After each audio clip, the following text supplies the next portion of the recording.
어버이 주일을 통하여서 우리 부모님의 은혜가 늘 크다란 것을 이때나마 한번 생각해 봅니다. 우리 옆에 계신 우리 연세 많으신 우리 부모님을 위해서 박수 한번 우리 쳐드리십시다. 감사합니다. 우리 부모님의 헌신과 은혜가 있기에 우리가 이 자리에 앉아 있을 거라 생각합니다. 오늘 말씀 제목 세상에서 가장 큰 축복이란 제목을 통해서 함께 말씀을 나누려고 합니다.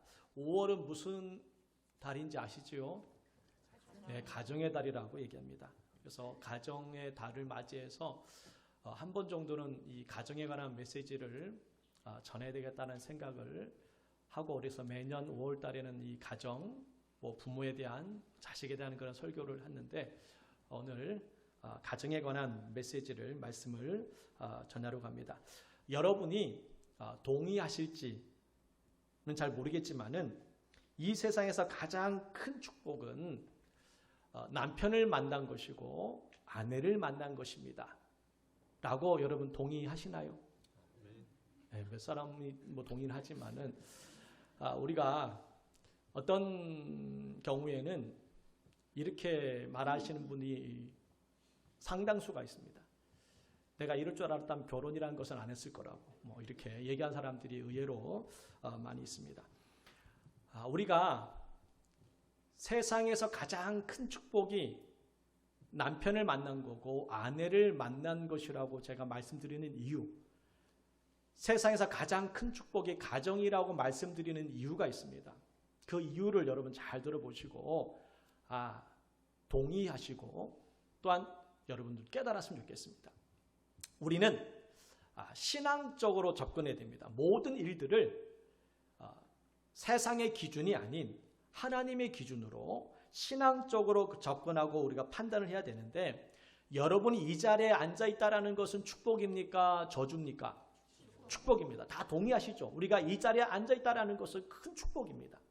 근데 내가 이 자리에 앉아 있는 그런 원인이 있지 않겠습니까? 그렇죠? 부모를 통해서 신앙을 우리가 예수를 만난 사람도 있을 것이고, 부모를 통해 신앙생활 한 사람도 있을 것이고, 때로는 친구를 통해서, 또한 아내와 남편을 통해서 우리는 어쨌든 신앙생활을 하게 되었습니다. 그런데 만약에 내 남편이, 내 아내가 정말 드라마에서 나올 정도 너무 잘해주고 너무 행복했다면 여러분 이 자리에 앉아 있었을까요? 그렇지 못할 가능성이 굉장히 높습니다. 집에 있는 게 너무 좋아요. 집에 있는 게 천국 같아요. 그러면은 이 교회에 오는 게 얼마나 힘들지 여러분 아시잖아요. 집이 천국인데 뭐하러 교회에 나옵니까? 그러니 결과적인 면에 볼 때는 이 아내가 남편이 하도 괴롭히니 갈 때는 어디밖에 없습니까? 교회밖에 없구나. 결과적인 면에서 말씀드리는 거예요. 그래서 이 가정 때문에 내 인생은 힘들어졌지만은, 그러나 이 가정으로 인하여서 내가 예수를 믿게 되었으니 얼마나 큰 축복인가, 얼마나 큰 은혜인가 라는 것을 깨닫게 됩니다. 얼마 전 유명한 연예인이 결혼을 했습니다. 이승모라고 하는 그러한 유명한 연예인인데, 그가 결혼하기 전에는 교회를 다니는 사람이었습니다. 그런데 결혼을 앞두고 종교를 개정을 했습니다. 기독교에서 불교로 개종을 했습니다. 왜냐하면은 결혼할 상대가 누구였냐면은 독실한 불교 신자였기 때문에 결혼하기 위해서 이 여인과 내가 사랑하는 여자와 살기 위해서 신앙을 포기하고 다른 종교를, 불교를 선택했던 겁니다. 과연 언젠가 돌아올 수 있겠죠. 이 사람이 언젠가 돌아올 수는 있겠지만 현재적으로 봤을 때, 지금에 봤을 때는 그 가정이 행복하고 천국 같은 가정을 이뤘다 할지라도 나중에 하나님 보실 때에는 그 가정은 축복의 사람이라 말할 수는 없을 겁니다. 그가 승승장구해서 모든 일이 잘 된다 할지라도 과연 하나님을 떠난 하나님 입장에서 봤을 때에 그 삶은 축복이 아니라는 것은 너무나 우리는 잘 알고 있는 겁니다. 그렇다면 오늘 우리가 여러분이 이 가정생활에 힘든 부분이 있겠지만은 그러나 이 가정이 내가 신앙생활할 수 있도록 만들어줬으니 나의 가정은 축복된 가정이구나라고 믿음을 가지시기를 주의 이름으로 축복합니다. 할렐루야. 우리 이 땅에 살면서 잃어버린 것이 참 많습니다. 그러나 얻은 것도 있어요. 결혼이라는 것이 바로 그런 거거든요. 가정이라는 것이 바로 그런 겁니다. 내가 이 가정을 얻음으로 말미암아 잃게 되는 것들이 있어요. 얻는 것들이 있습니다. 이것이 우리의 삶의 축복이라는 겁니다. 잃어버리는 것이 나에게 축복이 되기도 하고 어떤 경우는 얻는 것이 내 삶을 불행하게 만들 수도 있습니다. 이 가정이라는 것은 분명히 결혼함으로 말미암아 시간을 우리는 내 마음대로 사용할 수가 없고 또 여러 가지 힘든 부분들이 있지만은 내 삶을 내 마음대로 계획하지 못하지만 이런 것들은 잃어버렸지만 그러나 잃어버리는 것이 나의 삶의 큰 은혜요 축복이라는 것. 한마디로 말해서 우리 인생은 어떤 인생을 사는 것이 축복이냐, 내가 원하는 인생을 살아갈 때 그것을 사람들은 형통하다, 축복이다 말합니다. 그러나 하나님 입장에서는 내가 원대로 살아가는 것이 축복이 아니라 예수님 안에서, 하나님 안에서 살아가는 것이 축복이라는 것을 우리는 믿습니다. 시편 128편 1절부터 4절 말씀 우리 함께 읽겠습니다. 여호와를 경외하며 그의 길을 걷는 자마다 복이 있도다. 네가 내 손이 수고한 대로 먹을 것이라. 네가 복되고 형통하리로다. 내 집 안방에 있는 내 아내는 결실한 포도나무 같으며 내 식탁에 둘러 앉은 자식들은 어린 감람나무 같으리로다. 여호와를 경외하는 자는 이같이 복을 얻으리로다. 여호와를 경외하는 가정은 복을 받는 가정입니다. 하나님 믿는 가정은 이런 복받은 가정이 되는 겁니다.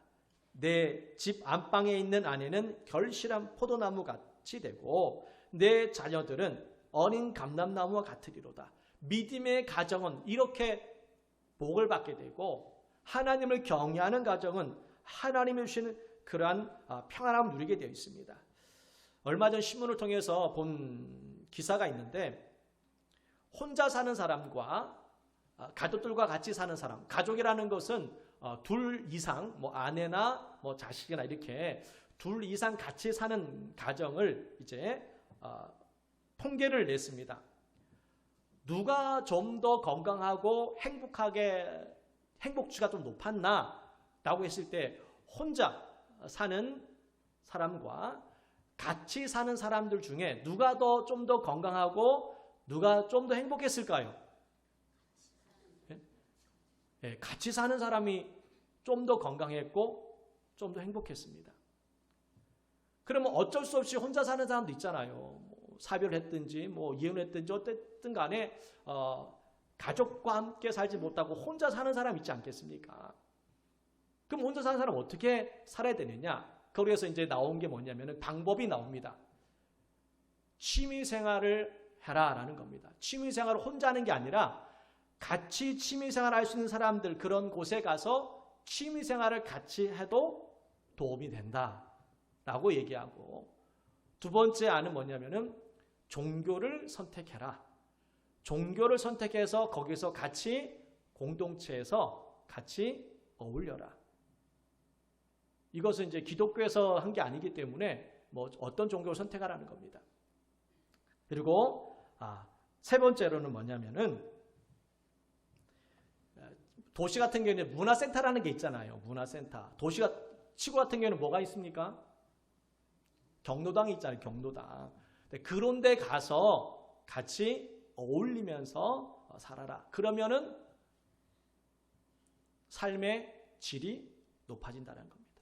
왜 이야기를 했냐면은 사람은 혼자서 사는 것이 고통이라는 것을, 힘들다라는 것을 이야기하는 겁니다. 그래서 제가 말씀드리고 싶은 것은 이겁니다. 여러분은 제가 여러분 취미생활 열심히 하라는 얘기는 못합니다. 그렇지만 제가 여러분한테 말씀드리는 것은 두 번째 아닙니다. 어디에 열심히 나와야 될까요? 우리는 어디요? 교회 열심히 나오셔야 됩니다. 연세가 많으시면 이제 언젠가 다 혼자 되지 않겠습니까? 다 혼자 되겠지요. 혼자 됐다고 해서 집안에 있지 마시고 혼자일수록 교회에 나와서 예배드리고 같이 식사하고 같이 교제를 하셔야 된다는 겁니다. 걸을 수 있는 한, 내가 교회에 나올 수 있는 그런 한, 어쨌든 간에 교회에 나오셔서 같이 예배드리고 기도하고 같이 교제를 하시기를 주님의 이름으로 축복합니다. 예, 우리 옆 사람과 인사하겠습니다. 교회 열심히 다닙시다. 인사하겠습니다. 네. 그러면은 행복해집니다. 그러면은 좀 더 건강에 산대요. 그러니 여러분도 혼자 있지 마시고 교회 자주 나오셔서 하나님 은혜 가운데 거하고 또 사람도 만남 가운데 있길 바랍니다. 하나님께서 처음 인간을 이제 아담을 만드셨습니다. 그런데 하나님께서 이 아담 혼자 있는 것을 보시고 어떤 마음이 드셨냐? 창세기 2장 18절 말씀 한번 보겠습니다. 여호와 하나님이 이르시되 사람이 혼자 사는 것이 좋지 아니하니 내가 그를 위하여 돕는 배필을 지으리라 하시니라. 하나님 보실 때에도 아담 혼자 있는 것이 좋지 않아 보였습니다. 그러면은 하나님께서도 혼자 있는 것이 좋지 않게 보셨다면은 할 말 다 한 거 아니겠습니까? 사람은 따라합니다. 혼자 살 수 없다. 하나님이 그렇게 인간을 만드신 거예요. 사람은 혼자 살 수 없는 겁니다. 좀 전에 얘기했듯이 그럼 혼자 살 수밖에 없는 그러한 환경이고 상황이 어떻게 되느냐? 그래서 우리가 교회를 잘 나오셔야 된다는 겁니다. 혼자 살 수 없으니 같이 신앙생활을 잘 하게 되면 영적으로나 육적으로나 유익이 되는 줄 믿습니다. 가정을 주님께서 만드셨습니다. 가정은 굉장히 중요합니다. 하나님께서 만드신 것이 가정이기 때문에 그렇습니다. 그런데 이 원수 마귀는 이 가정을 깨뜨립니다. 하나님이 만드신 모든 것들을 방해하며 깨뜨리는 그 역할을 이 마귀가 하고 있다는 겁니다. 제가 기도원에 사회 갔을 때에 가끔 여자분들이 이제 홀로 기도하러 올 때가 있습니다. 근데 가끔 물어보면은 어떻게 기도하러 오셨습니까? 라고 이제 여쭤보면은 남편이 하도 때려서 피해서 도망쳐 갈 데가 없어서 기도원에 왔다라고 하는 분들이 종종 있었습니다. 그렇게 이 원수 마귀는 어떻게 하든지 간에 가정을 파괴하고 깨뜨리는 일들을 합니다.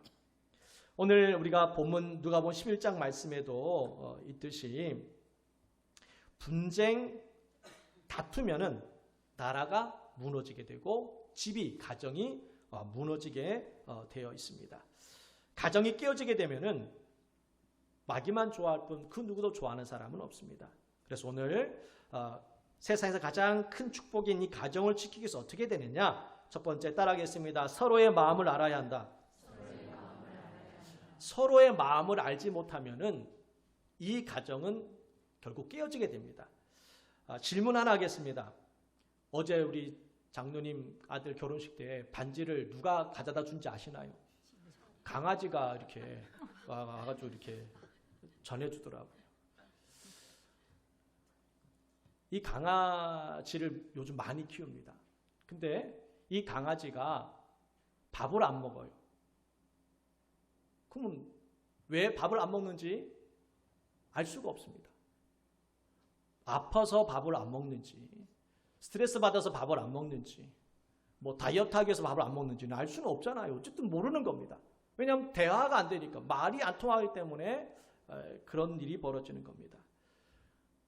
마찬가지예요. 우리도 이 가정에서 이야기가 서로의 그러한 할 이야기 있습니다. 전에도 한번 말씀드렸죠. 가정에 대할 때 한번 말씀드린 것 같은데 제가 아는 목사님 중에 결혼하고 나서 이 목사님은 이제 아내를 위해서 아내가 장을 봐오잖아요. 그러면은 이 목사님은 아내를 좀 편하게 하기 위해서 이제 삼겹살 같은 거, 고기 같은 거, 뭐 이렇게 갖고 오면은 과일 같은 거 갖고 오면은 자기가 다 깎아서 먹고 또 고기도 구워서 먹고 이제 설거지 싹 해놔요. 그러면은 아내가 왜냐하면 요리를 해야 되잖아요. 자기를 위해서. 그러니까 내가 해놓으면은 아내가 얼마나 편하고 좋을까라는 생각 그렇게 했다는 거예요. 근데 아내는 화가 나는 거예요. 같이 먹어야지 왜 혼자 먹고 자기가 정리해놓냐라는 거죠. 그러니까 목사님 입장에서는 아내를 좀 편하게 해주고 돕기 위해서 그 모든 걸 했는데 아내는 화가 난 일이었던 겁니다. 같이 먹으려고 다 준비했는데. 그러니까 서로 몰랐을 때는 이런 일이 벌어져요. 서로를 위해서, 배려를 위해서 잘하려고 하는 건데 결과적으로는 문제만 생긴 거예요. 왜? 서로 대해서 모르기 때문에 그런 일이 벌어진 겁니다. 예수님께서도 이 땅에 오신 목적이 뭘까요? 모세를 통해서, 선지자를 통해서 계속 말씀했습니다. 근데 사람은 이해를 못해요. 알아듣지를 못합니다. 그래서 예수님이 인간의 몸으로 오셔가지고 우리에게 이 모든 말씀을 쭉 해주셨습니다. 율법이 사실 어렵긴 어렵잖아요. 천국과 지옥, 영적인 부분들, 이 모든 것들을 잘 몰랐어요. 그래서 예수님 이 땅에 오심으로 말미암아 그 모든 것들을 다 알려주셨다는 겁니다. 그래서 우리가 이렇게 예수를 믿게 된 것처럼 가정도 마찬가지입니다. 서로의 이 대화가 어느 정도는 돼야 되는 겁니다. 이스라엘 백성들도 하나님에 대한 오해가 있었습니다. 어려움과 고난이 닥쳤을 때에 그들이 이렇게 말합니다. 우리 예레미야 애가 말씀과 이사야 49장 말씀 한번 읽어보겠습니다. 주께서 우리를 아주 버렸사오며 우리에게 진노하심이 참으로 크시니이다. 오직 시온이 이르기를 여호와께서 나를 버리시며 주께서 나를 잊으셨다 하였거니와. 하나님께서 우리를 버리셨다라고 생각을 합니다.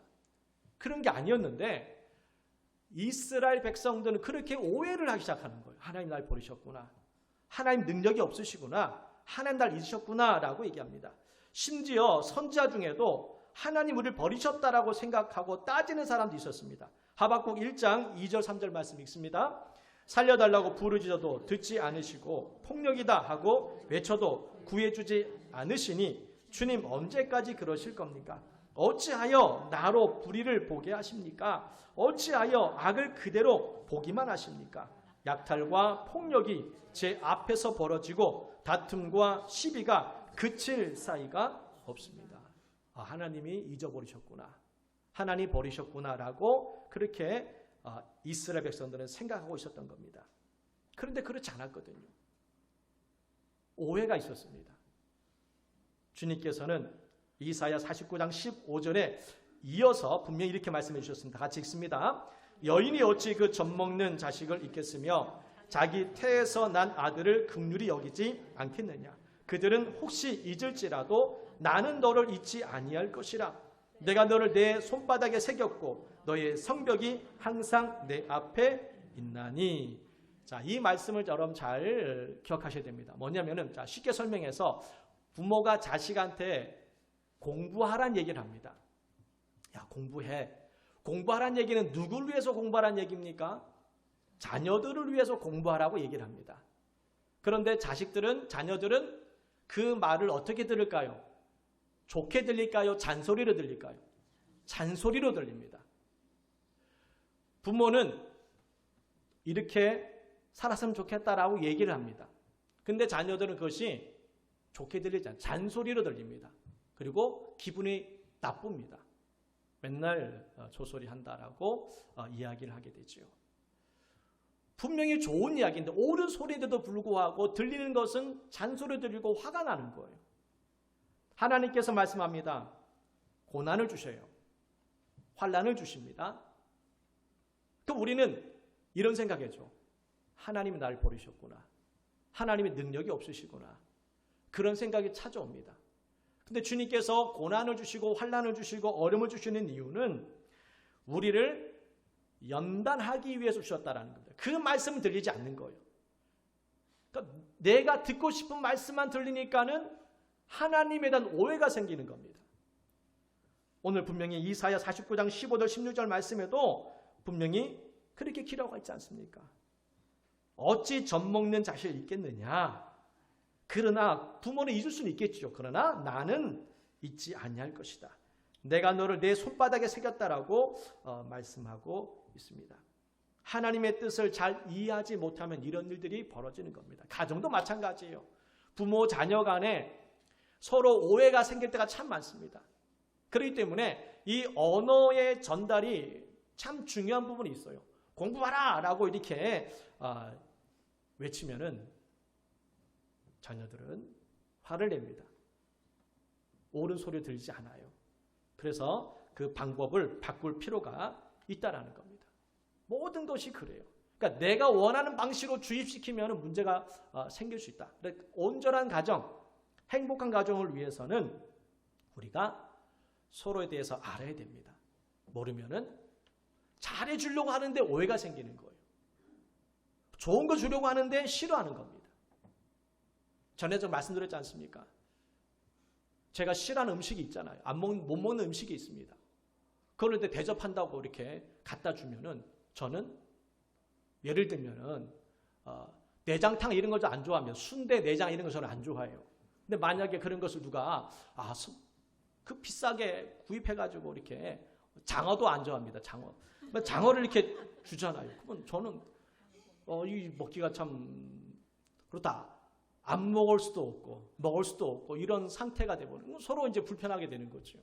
분명히 그분은 저를 섬기기 위해서 뭔가 이렇게 대접을 하려고 하지만은 그러나 제 입장에서는 그건 부담스러운 거거든요.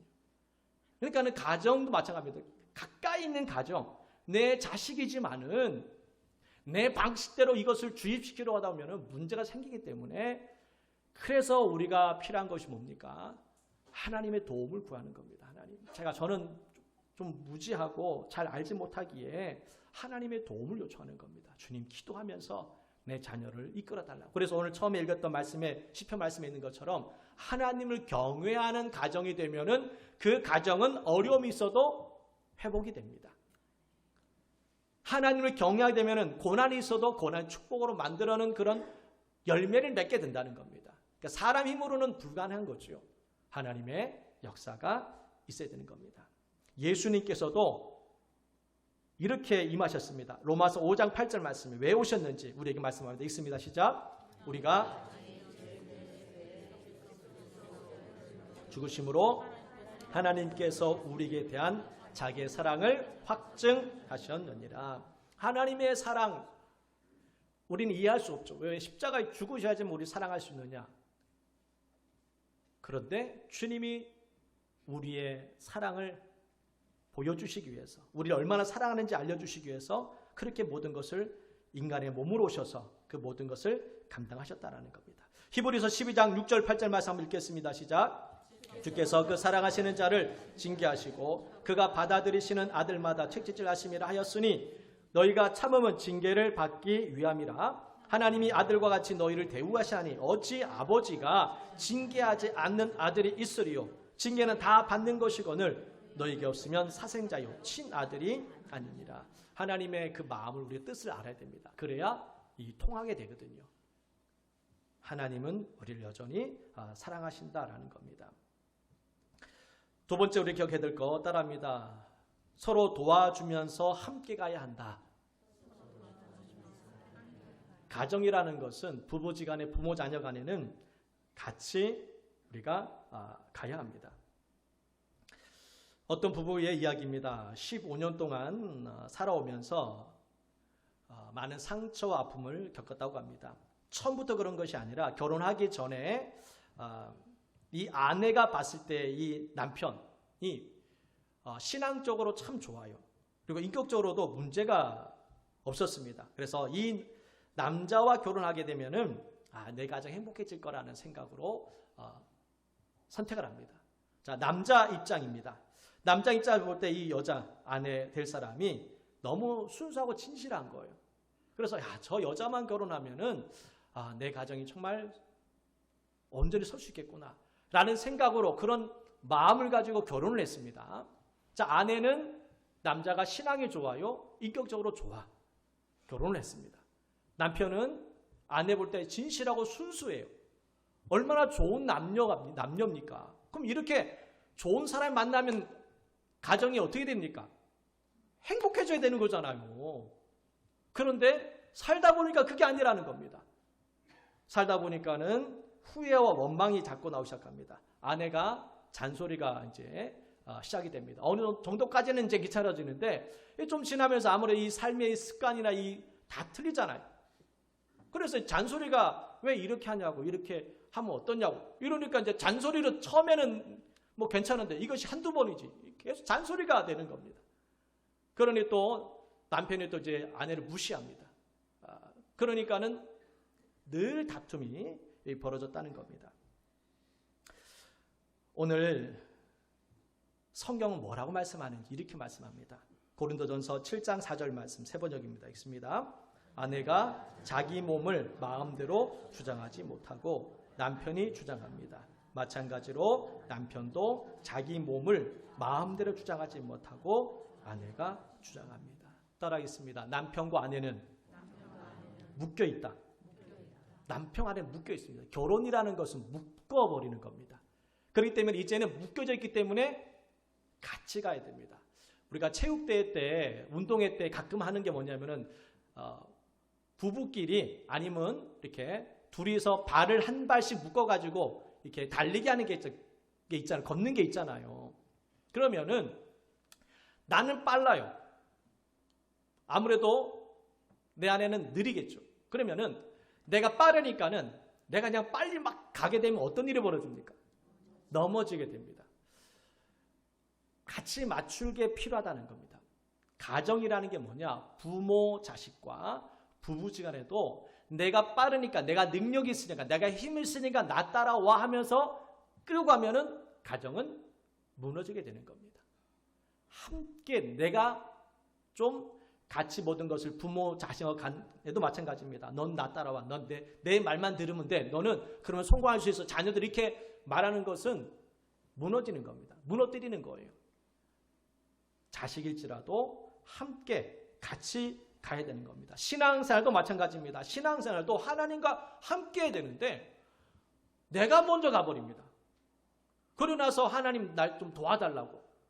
그렇게 하기 때문에 늘 무너지는 거예요. 신앙생활이. 그 고난이 많은 겁니다. 그러니까 주님과 함께 동행하게 되면은 주님께서 그 모든 것들을 막을 거 막아주시고 주실 거 주시는데 우리는 급하다고 그냥 내 마음대로 내가 먼저 가고 나서 그때서야 후회하고 도와달라고 할 때가 얼마나 많이 있습니까? 창세기 5장 24절 말씀에 보면은요, 에녹이라는 사람이 있는데 이 에녹 어떤 사람이 이렇게 말씀합니다. 읽습니다. 에녹이 하나님과 동행하더니 세상에 있지 아니하였더라. 에녹이라는 사람은 하나님과 동행했습니다. 하나님이 얼마나 기뻐하셨는지 에녹을 데려가셨다라는 거예요. 죽음을 보지 않고 하나님께 간 사람이 두 사람 있지 않습니까? 에녹과 엘리야요. 근데 이 에녹은 내용이 어떻게 했다라고 내용이 전혀 없습니다. 그냥 하나님과 동행했다라는 것밖에 없어요. 그런데 주님은 얼마나 기뻐하셨는지 에녹을 주님께서 데려가셨다라고 말씀합니다. 신앙생활도 여러분 함께 하셔야 됩니다. 함께. 주님과 함께 같이 나가야지. 급하다고 빨리 해결돼야 된다고 해서 그냥 막 직진하는 것이 아니라 주님의 동행하심, 주님의 인도하심을 통해서 성령님의 도우심을 통해서 살아간다면 신앙생활도 잘 될 것이고 가정생활도 복받는 줄 믿습니다. 마지막으로 우리가 이 사랑이 있어야 됩니다. 우리 베드로전서 4장 8절 말씀과 골로새서 3장 14절 말씀 읽습니다. 무엇보다도 뜨겁게 서로 사랑할지니 사랑은 허다한 죄를 덮느니라. 이 모든 것 위에 사랑을 더하십시오. 사랑은 완전하게 묶는 띠입니다. 사랑은 뭐라고요? 완전하게 묶는 띠라고 합니다. 그러니까 사랑이 있으면 가정이 잘 묶여져서 아름다운 공동체와 축복이 되는 띠가 되는 줄 믿습니다. 사랑은 네 종류의 사랑이 있습니다. 한번 정리해 보겠습니다. 앞에 한번 보시고요. 한번 쭉 읽겠습니다. 시작. 에로스는 뭐냐? 남녀 간의 사랑, 육체적인 사랑입니다. 그리고 필레오, 친구 간 우정과의 그러한 사랑입니다. 스톨게는 가족, 부모, 자식 간의 사랑이고 아가페는 하나님의 사랑, 변함이 없고 무조건적인 사랑입니다. 자, 에로스, 필레오, 스톨게는 이 세 사랑은 변할 수가 있습니다. 이 세상의 사랑이기 때문에 그렇게 좋았던 아내가 어느 순간부터 싫어질 수 있고 그렇게 좋았던 남편이 어느 순간부터 꼴보기 싫을 때도 있잖아요. 그런 것들이 바로 이 에로스 사랑입니다. 그리고 부모 자식 간에도 에로스보다는 좀 진하지만은 그래도 변하는 일들이 벌어집니다. 그런 것을 봤을 때에 하나님의 사랑만이 온전한 사랑이 될 수 있습니다. 그렇지만은 그 하나님의 사랑이 우리 가정 가운데 임하게 되면은 그 아가페 사랑이 내 가정 속에 임하게 되면은 어떠한 상황이 처했을지라도 이길 수가 있습니다. 주님의 사랑으로. 내가 너희를 사랑한 것 같이 너희도 사랑하라 라는 이 말씀, 이 아가페적인 그 사랑이 내 안에 들어오게 되면은 내 가정, 내 남편, 내 아내도 그렇게 사랑스럽게 변하게 되는 겁니다. 말씀 정리하겠습니다. 어머니의 사랑이 클까요? 아버지의 사랑이 클까요? 네, 어머니의 사랑이 더 큰 것처럼 느껴질 수밖에 없습니다. 왜냐하면 찬송가에 보면은, 우리 찬송가 펴보십시오.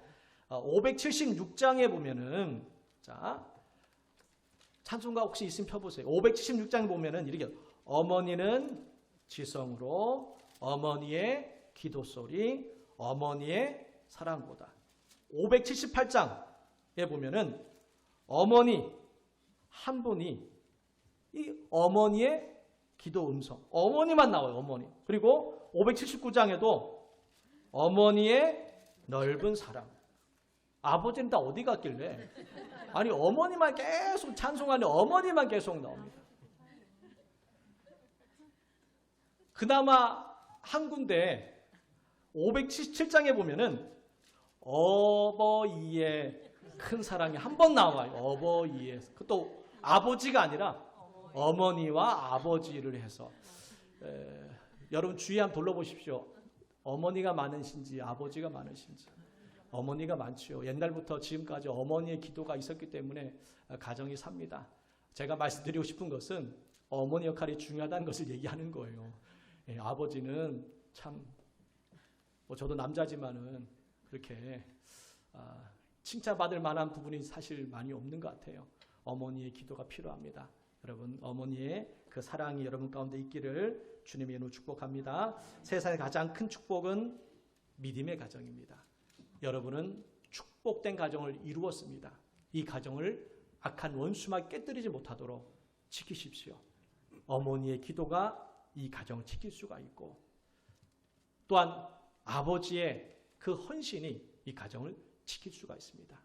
마지막으로 부탁드리는 것은 남편이 좀 마음에 안 들고 좀 믿고 같이 있는 것보다 싫을 때도 있겠지만은 그래도 잘 이렇게 타일러서 잘 데리고 다니십시오. 그러셔야지만이 이 가정이 회복될 수가 있습니다. 나 혼자서 하지 못하는 부분이 분명히 있어요. 지금은 오히려 귀찮고 오히려 불편하고 오히려 방해될 수가 있어요. 죄송합니다. 우리 장로님들 우리 남자분들 죄송합니다. 어쨌든 간에 같이 가셔야 됩니다. 같이 가셔야지만이 이 가정은 복된 가정이 되는 겁니다. 정말 믿고 싫을 때 내 아내가 내 남편이 정말 꼴보기 믿을 때 이 생각했으면 좋겠습니다. 내 남편이 내일 죽을 수 있다. 이러면은 용서 못할 게 없습니다. 가끔 보면은 그렇게 막 남편을 욕하고 미워하고 막 그랬는데 남편이 죽었어요. 그런데 다 울더라는 거죠. 내가 왜 잘못했을까? 더 잘해줄 걸. 그렇게 얘기하는 걸 제가 많이 봤습니다. 그러니 좀 가정에 좀 어렵고 힘든 그러한 부분들이 혹시 있다 할지라도 주님의 사랑으로 예수님 우리를 얼마나 사랑하셨습니까? 그 사랑으로 돌보시기를 주의 이름으로 축복합니다.